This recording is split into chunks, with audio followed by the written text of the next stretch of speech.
Hi, cats and kittens. How does she say, hello, cats and kittens?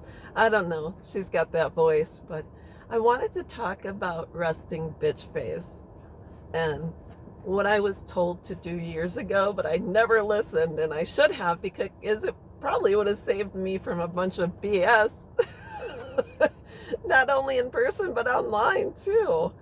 Years ago, when I served in the military, I was friends with a couple of African American girls, and we all worked together. It was pretty cool. And one of my very good friends said, "You need to learn resting bitch face." And I said, "What do you mean?" This is years ago, 30 years. And she said, "You have to learn it." And I said, "What do you mean?" She goes, "You're too nice. You're always smiling and you're always saying hi to people. And that's going to put you in a spot once in a while." And I said, "All right, whatever." So I never learned resting bitch face. And sure enough, years later, here we are. And I'm not saying every single day, but more often than not, I'm in a situation where I am having to dig myself out of a very uncomfortable situation simply because I didn't have my resting bitch face on. And case in point, when I was in Seattle, this was back in January, I was walking around and this guy was next to me at this booth, and he started walking, not immediately next to me, but kind of alongside of me, about 5 feet away. And he started saying hi, and I said hi. And unfortunately, it opened the door to the guy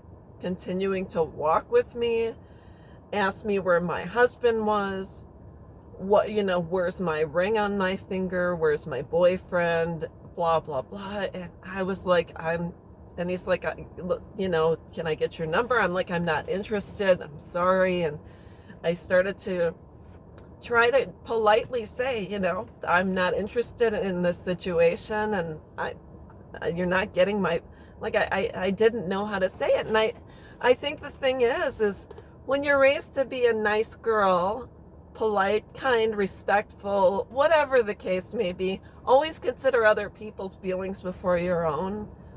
It gets you into a pickle when you're out in public and you're dealing with guys who don't know how to take no for an answer. And I'm not talking about people who are going to virtually attack you in that manner, but guys that it's like some guy, you go to a bar and he's drunk and he's all over you and you're trying to be polite and like push him away, or you're trying to back away.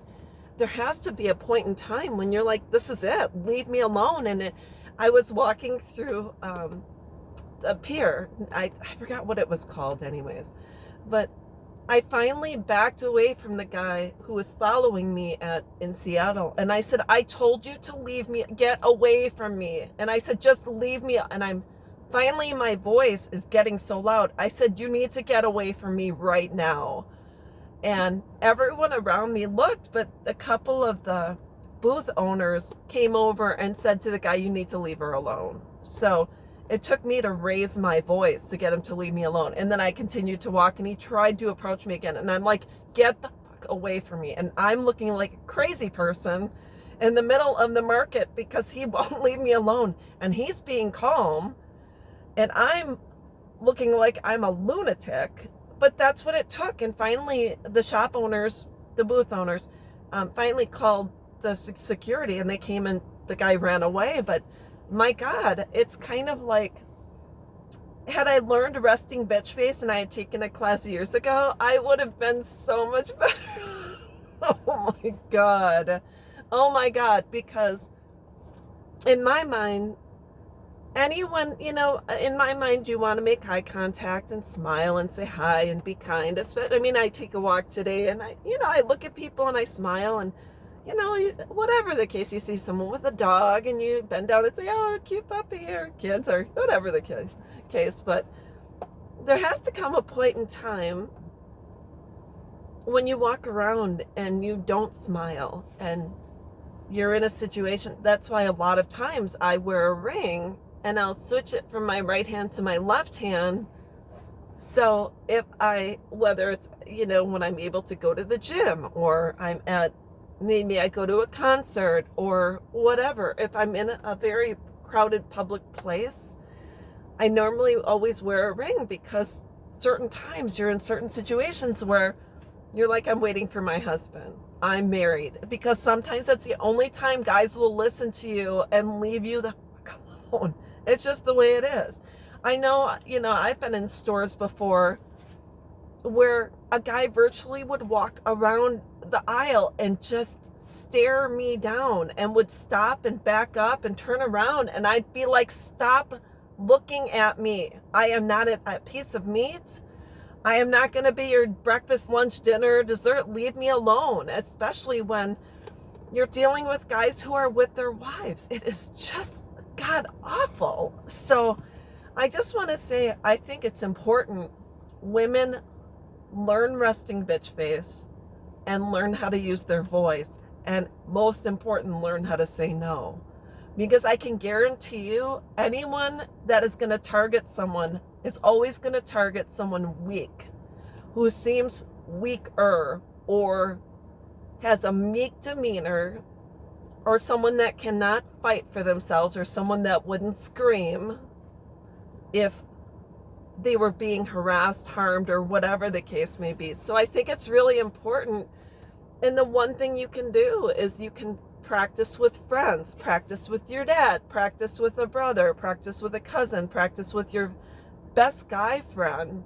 And not only that, guys, especially guys who have daughters and who are married and this and that, you would think that they would want them to be able to say no and protect themselves and raise their voices and get someone to leave them the hell alone. So I think it's really important, whether it's like a self-defense class or we practice amongst one another.